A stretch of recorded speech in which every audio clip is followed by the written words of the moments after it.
Total meltdown in the Premiership. Hearts, St Mirren and Motherwell in a brutal top 6 deathmatch. A Hearts wonder kid stretchered off in agony. Rodgers raging at Celtic's latest flop. And 1 stars in the firing line. And at Ibrox? An embarrassment so bad it emptied the stadium. This is Scottish football carnage you need to see. And if you don't want to miss the chaos every week, hit that subscribe button now. Right then, strap yourself in, because we've got a classic final day nail-biter on our hands in the bonkers world of the Scottish Premiership. You might love the split, you might hate it, but you can't deny it always brings the drama. And this weekend, it's served up piping hot. Celtic, Rangers, Hibs, Aberdeen and Dundee United are already up there. Top 6 locked in. United did it the sneaky way too, secured their place before they even beat Hearts 1-0 at Tynecastle. Lovely stuff if you're a United fan, maybe less so if you're wearing maroon. So now it's all eyes on the 6th and final seat at the grown-ups table. It's a proper scrap between Hearts, St Mirren and Motherwell. And spoiler alert, only one gets the golden ticket. The other two? Straight to the bargain bin of the bottom 6, and no return till next season. Hearts are holding the cards, perched in 6th with 39 points, just 1 clear of St Mirren and Motherwell. None of the 3 could be bothered to win at the weekend, so it's as you were going into the final round. And here's where it gets juicy. Motherwell hosts Hearts at Fir Park this Saturday at 3 p.m. And it's essentially a winner-takes-all shootout. If Hearts win, that's it. Top 6 sorted. If it's a draw, well, then things get a little murky. Hearts would need St Mirren not to beat Ross County at home. Motherwell, bless them, have the slimmest path. They have to beat Hearts, which they did back in August, so it's not impossible, and then cross everything hoping St Mirren slip up. But with a goal difference of -19, they need Ross County to turn into 1970 Brazil to really help out. As for the Buddies, it's simple. Win at home to Ross County, and they're in. Anything less? Forget it. Robinson's lot know what's required. Handle your business in Paisley, and you might just sneak into the top half. If Hearts bottle it again and fail to make the top 6, should they sack their manager before the season's even over? Or is that too harsh for a club that just can't seem to hold its nerve when it matters? Let me know what you think, and don't hold back. Well, you never like to see a stretcher come out, do you? Especially not for a young lad just finding his feet in senior football. Finlay Pollock, the promising Hearts midfielder out on loan at Raith Rovers, pulled up clutching his hamstring during their 1-0 win over Ayr United. And you could tell straight away it wasn't just a wee tweak. 68 minutes on the clock. He's going full pelt, gets nudged off balance, and bang, down he goes. No histrionics, just pure pain on his face. Medical staff were straight on, stretcher followed, and now it's scan time to find out just how bad it is. Could be a few weeks, could be longer, but let's hope for the best, eh? Pollock's loan spell at Raith has actually been a quiet little success story for Hearts. 6 goals in 25 games, 5 of them in just the last dozen. Not bad at all for a midfielder turned forward. It's the sort of loan move that's supposed to make a player, and according to both clubs, it's been working a treat.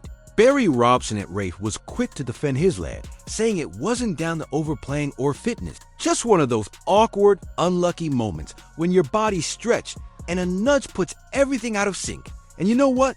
That's football. These things happen, but it's cruel timing for a player who's been building serious momentum. Neil Critchley, watching closely from Tynecastle, sounded genuinely gutted. Hearts have high hopes for Pollock. They see him as a first-team option down the line. And you could tell Critchley's not just ticking boxes. He's been to Starks Park to watch the kid laugh. That says a lot. And it's a good reminder that these loan spells aren't just about stats and minutes, they're proper tests of character. New manager, new system, old injuries hanging over you. Pollock's been ticking all the boxes. Until now. If Finlay Pollock keeps picking up injuries, should Hearts still plan to build their midfield around him in the future? Or is it time to cut ties and invest in someone more reliable? Let's hear your take in the comments. Celtic might be sitting pretty at the top of the table, steamrolling towards yet another title with a mighty 78 points from 32 matches. And let's not forget, they've banged in 92 goals while only conceding 21. But that doesn't mean Brendan Rodgers is all smiles and sunshine. Nope. After that shock defeat to St Johnstone, the boss was raging. And not the polite, diplomatic kind of upset. We're talking the steely-eyed, press conference daggers. You know it's serious when he starts talking about mentality and standard. That's code for someone's getting dropped next week. He didn't name names, of course, classic Rodgers. But one man in the spotlight is Nicolas Kuhn. And here's the thing, this isn't some squad filler we're talking about. Kuhn was in the player of the season conversation just a few months ago.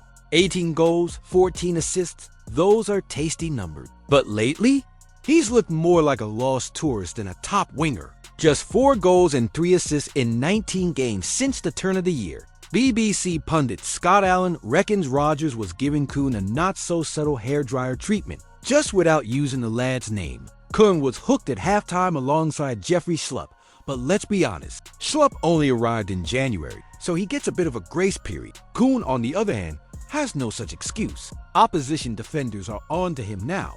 He's too predictable, cutting inside onto his left foot like it's 2015.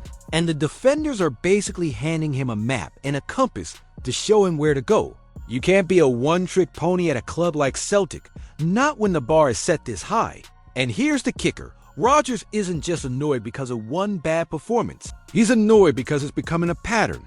Since the start of the year, the spark's gone missing. Injuries or not, this team should be battering sides like St Johnstone. Instead, they're sleepwalking through games, and their gaffers had enough. Is Brendan Rodgers right to call out his players in public? Or is he just deflecting from his own tactics, falling flat when it matters most? Let's see who's brave enough to take sides.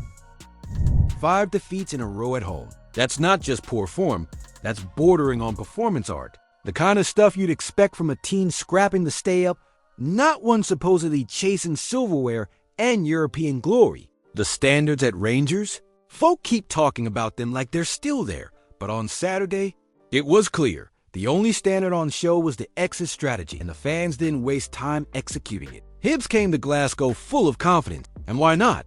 They haven't lost in 16 league games, and they've now made Ibrox look like a playground twice in the same season. They played with freedom, energy, and zero fear. Martin Boyle had Rangers on toast with his pace, but Shiri was heading away everything, and Jordan Smith, in his Ibrox debut, could have brought a book with him. Easiest clean sheet of his life. Meanwhile, Rangers looked spent. Jack Butland, who is being talked up as the one shining light all season, is now chucking them in for fun. Dylan Levitt's goal shouldn't be going in at this level. Under his body? Come on. The defense? 14 goals conceded in 7 games. No clean sheet in 10. It's not a backline, it's a liability. Midfield? Hot one day, ghosting the next. Fenerbahce and Celtic? Brilliant. Hibs and Motherwell? Invisible. And up front? Cyriel Dessers needs a loyalty card for chances. 3 big ones before halftime. Not a sniff. When you've got a striker who needs 10 shots to score 1 goal, you're not going anywhere fast. Credit to Connor Barron though, the lad fronted up. Said the fans were right to boo, right to leave, right to question character. When your own players are backing the jeers, you know things are beyond broken. And the maddest bit? This same team beat Fenerbahce away and knocked off Celtic at Parkhead, but can't string together a performance at Ibrox if their lives depended on it. It's like they switch off as soon as they're back in Glasgow too. That used to be a fortress. Now it's more like a haunted house. And with Athletic Bilbao coming to town in the Europa League, the contrast could get even more ridiculous. What if they go and win that? Again, what does it say about them? If Rangers beat Athletic Bilbao but still can't win at home, should fans actually celebrate a European run? Or is it just another big distraction covering up how rotten this squad is domestically? Go on then, let's hear it. Comment below what you think about the news. Don't forget to leave a like on the video to help me out. I post videos every day talking about our Scottish football, so if you're not subscribed, you're missing out on the latest news. See you soon.